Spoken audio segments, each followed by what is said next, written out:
Hi there, I'm Dr. Adam Rodnick. Welcome to Ask the Chiropractor, your source for ultimate health, healing, and chiropractic related information. I'm here with our wonderful guest, Dr. Ryan Cooper. Hello. We're going to talk with you today about the anatomy of the spine and about spinal discs. This is a common word that when most people hear about the spine, they hear the word disc. So I'm going to explain to our studio audience here what a spinal disc is. Well, basically what a disc is you have two vertebrae in your spine, and the disc separates the vertebra. And why the disc is there is allows the spine to be movable so you can move around, but also it allows the openings for nerves to exit the spine to control the function of your body. And it allows them to go out free and clear of any interference. Right. So these discs are kind of like sponges, these shock absorbers. Yeah. And the way that these discs function and work is that when they have proper motion, the good things like water, minerals, nutrients can come into the disc normally, and the bad things like scar tissue, inflammation, and cellular debris can leave the disc. But when our spine gets locked up, we have decreased motion, lack of motion, no range of motion, the good things can't get in, the fluids, the bad things can't get in, the scar tissue, the inflammation, and these sponges start to dry out. Yeah. Now, of course, if you took a nice wet sponge and tossed it on the road and a car ran over it, wouldn't be a big deal. The sponge would pop back up, no big deal. Right. But if you took a dried out, wrinkled up sponge, tossed it in the road and ran over with a car, it's going to crack, it's going to break, it's not going to be healthy. Right. And the same thing happens with our spinal discs, where if we have decreased motion here, eventually what happens is that these discs start to lose some of their size. They start to be like this dried up sponge. And at that point, the bones actually change shape right around the disc. And that's where we hear the words osteophytes or bone spurs. I know it's a common word when people talk about the spine. They say that they may have bone spurs, which are also is called degeneration or osteoarthritis, degenerative osteoarthritis. And so we get these osteophytes, which are pieces of bone where the bone has actually changed shape. It starts almost melting around the discs. And it takes time too, right? It's not like a disc doesn't degenerate, in 2 months, 3 months, 6 months. Right. You're talking years and years. And medical research actually shows that disc degeneration can start as early as age 8. They've shown. So, absolutely. And typically, you don't feel it. It's asymptomatic.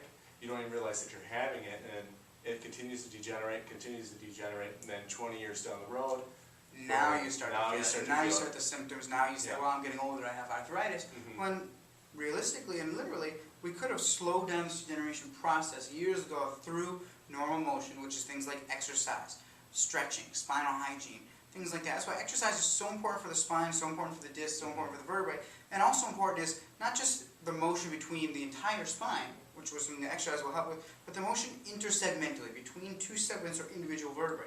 And that's something that we do as chiropractors. What we do is make sure all the bones are lined up. We take pressure off of the disc, take pressure off of the nervous system and the spinal cord. And by having proper intersegmental motion, again, we can get the normal good things into the disc, the bad things can, of course, leave the disc. Yeah, it almost works, the spine almost works as an accordion, and what happens is when it kind of opens and closes, that's what allows those nutrients to pump in and to pump out. It allows those discs to be as healthy as they can possibly be. That way, the person is as healthy as they can be. Absolutely. Right?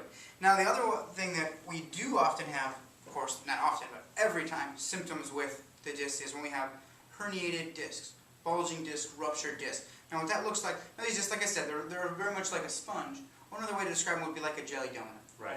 If you take a jelly donut, you squeeze it a little bit, it's going to poof out a little bit. Yeah. Now, when it poofs out, that's what we would call herniated or bulging disc. And this is what it looks like. As you can see here, the disc has started to bulge out. And when the disc bulges out, it puts irritation on the joint, which can cause pain. The disc itself is bulging, which can cause pain. Or even worse, it can cause irritation on the nerves or the spinal cord, which can, of course, cause pain, symptoms, discomfort. And if it puts irritation on the nerves, that's often where we see the radiating symptoms. Radiating down the arms, tingling in the fingers, tingling in the toes, lightning bolt on the legs, lightning bolt on the arms, because it's irritating on those nerves that control that area. And depending on where the disc is, depends on which nerve it's going to control. Of course. And again, oftentimes people think it was just maybe one incident where that disc became herniated. But what it does is it takes time for the degenerative process to set in. The joint complex actually becomes weakened, and then it's like the straw that broke the camel's back. Boom, they have a disc problem, and then... Absolutely. It could happen over days, weeks, months, years. It can happen in an instance. Yeah. Now, another thing, like I said, you squeeze the jelly donut, it's going to poof out a little bit, but you squeeze it a little harder, and it's going to have the jelly squish right out of it. And that's what we would call a ruptured disc. That's when oftentimes it can be emergency 911, Right. where that disc matter is leaking into the spinal cord, into spinal fluid. Bad news.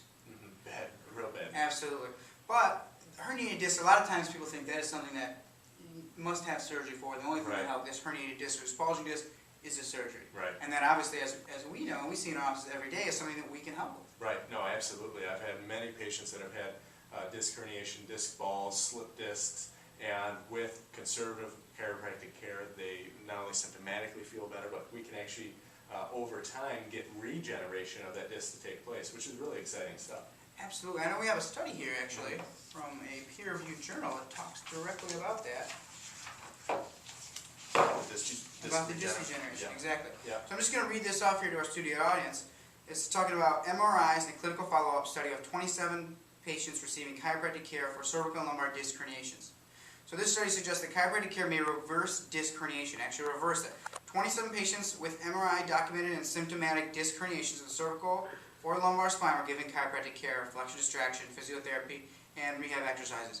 After the MRIs, they revealed that 63% of the patients had reduced size or completely reabsorbed the disc material and the disc herniation. Completely reabsorbed. Where 78% of the patients were able to return to work and at least to their pre-disability occupation. Which, I mean, that's just amazing. It completely reabsorbed the disc, where most people medically, they'll say immediately this is something you have to have surgery for. Something they have surgery. Can definitely completely reabsorb disc. By getting proper motion back into there, the disc can actually suck right back in and reabsorb. Right, no, absolutely. And again, that takes time. Just like it took time for it to get unhealthy, it takes time to regain your health as well. So typically it's not a quick fix. Anytime we have a disc type of issue, again, it takes some time, it takes repeated treatments over time, and again, the person becomes healthy over time. Absolutely, and I've had many, many cases where a patient came in to me, they were told that they're probably going to have surgery. They've already had a neurosurgeon consult. They already, I've had cases where they've already had a surgery booked for 3-4 weeks down the road. And I always tell them there's nothing to lose by having conservative chiropractic care, giving it a shot. And there's been, like I said, dozens of cases where I started working on them, especially frequently right at first, started working on them every day right in the beginning, and the disc started to reabsorb, and they ended up canceling their surgery, prevented them from having a very invasive procedure, which is a spine surgery. Absolutely. And the last one I want to show here is what it looks like when we have a compression fracture. So when the bones can become weak, it makes it easy for us to throw the spine out of position and cause compression fractures in the vertebrae themselves. And what we always hear, most people, you always hear as you're getting older, want to make sure you have plenty of calcium to keep the bones strong. That's a little bit of a misconception. Now, if you think of that gravel is the main ingredient in concrete, right? Right. But if you took a whole bunch of gravel and tossed it on a concrete porch, it's not going to build it up.